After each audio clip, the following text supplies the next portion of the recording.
So this woman, her child's missing. Just like in Fable 2, you can choose to listen to these things or just to skip them. We'll skip them for now. So she said that her daughter's been lost in the wild. I now can follow the breadcrumb trail. I can use my dog to scent this little girl down. And why don't we run off now to that next region and have a look at this. So, very unique story, really simplifying the mechanics, this unique touch system that's there. The idea that followers, now you gain followers from fighting, and you gain followers from quests, and you gain followers from relationships with people. That's all pretty unique. But there was one element of the game that we really felt needed changing, and that was this button. This is probably the button that's changed the most in Fable 3. It's the pause button. Now, in Fable 2, we pressed this pause button and a 2D list of things came up. It was, it was okay, but it was 300 items of tedium to go through and change your costume. There was 150 different weapons to go through, and that didn't really work for me, especially if we wanted to be more action adventurous. So here we are in a region, and it's pretty cold here. So let's go and press that pause button now. We press the pause button, and straight away immediately we go to a place called the Sanctuary. Now this Sanctuary, firstly you've got the map there, which we'll look at in a second. Secondly, you've got your butler. This is John Cleese from Monty Python. He has got hundreds of thousands of lines, all of them driven by AI. He's super reactive to what you're doing in the world. He's definitely going to make you laugh. And then we've got these different rooms, and if we just look, there's the armory there, which we'll look in a second. There's the clothing room here, which we'll look at in a second. Sorry, Dimitri, just pop out in a second. There's the treasure room over here, and this is to do with multiplayer here.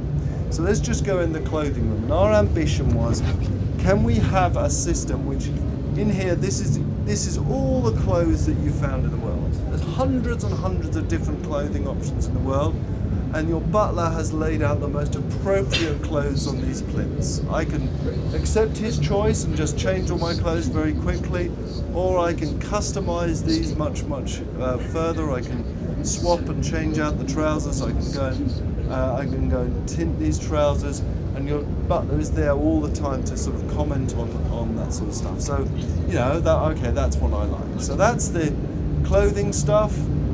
That's very important when you're king to be dressed right. Now the armory, and again this armory is the place where all my weapons that I've discovered are laid out, and because weapons are craftable by you, because as you use a weapon, if I use this sword, this is the basic sword, it hasn't got anything special about it. The more I use it, the more it develops and evolves uniquely to my combat style. So we'll take that weapon. Do you have an example of a weapon that has been? Yeah, we'll look at one in a second. Exactly the same idea about a weapon developing applies to these things called gauntlets. Now gauntlets, the great thing about gauntlets, you've got two hands. So in one hand I can have fireball, and the other hand I can have vortex.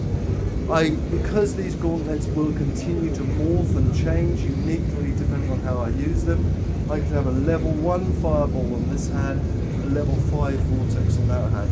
And then when I cast a spell, I'm actually mixing those two spells together. So that is really unique and leads to a whole world of possibilities. But again, it's very, very simple to use. You just walk up to it. And then lastly, it's guns. I've got rifles and guns, and again, these will develop and morph as I use and change them. The great thing about this is because we combine that uniqueness and morphing with your gamer score, you can trade those weapons online. I can sell them to other people.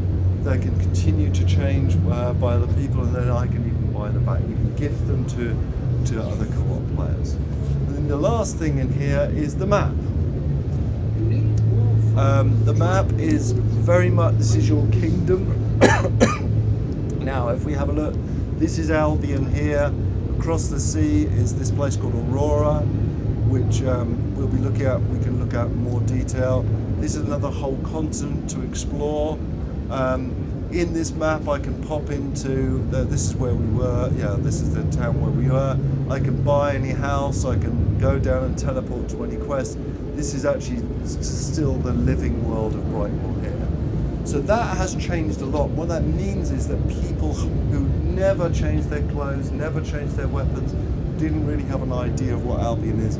Really, this is a big, big, big change to them, and very important when you become king. Anyway, let's go back. And let's go on. So I've got this basic sword, and if you just take the sword out, in fact, if you can create some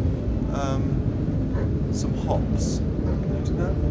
So we'll just show you some of the combat. Now, it's exactly the same as Fable 2 in certain ways, but it's changed a lot as well. So tapping does fast sword swings, holding charges up and builds up. Now remember, all of this is combined with the uniqueness of the weapon. So you're crafting a weapon as you're using it. We never cap the hold. So if Dimitri holds down, and he's cast a spell at the same time, holds down for a flourish. Yeah, you don't have any unlock because this is level 1, but as this sword goes up, we're going to unlock stuff. So you can charge up that. Same with the guns. I tap it and I fire a quick shot, I hold it and I aim and build up a higher shot. Exactly the same with the magic. I tap it for a fast spell or hold it for a build up and charge spell, and then use the direction to actually unleash it. It's a bit dark there. So the great thing about that is there's no reason I can't be holding down and charging up my sword and then shoot my gun. So you can combine these as to. Did you die? Oh, okay, sorry. Now I think you can level up the sword in the debug menu. You have chosen some hard guns. So we'll just show. If you go to the debug menu, you should be able to level up that sword. But I'll just take some questions. Anyone got any questions about what I've gone through? So it's a big change, huge change to the story, massive change. You know, getting rid of health bars and experience meters, and making the leveling up about what you hold in your hand. Your body still levels up, making the level up about followers. About you more followers you have, you more powerful you are. Just complete change of that start button, which means that you've got the sanctuary there, which is instantly accessible the whole time.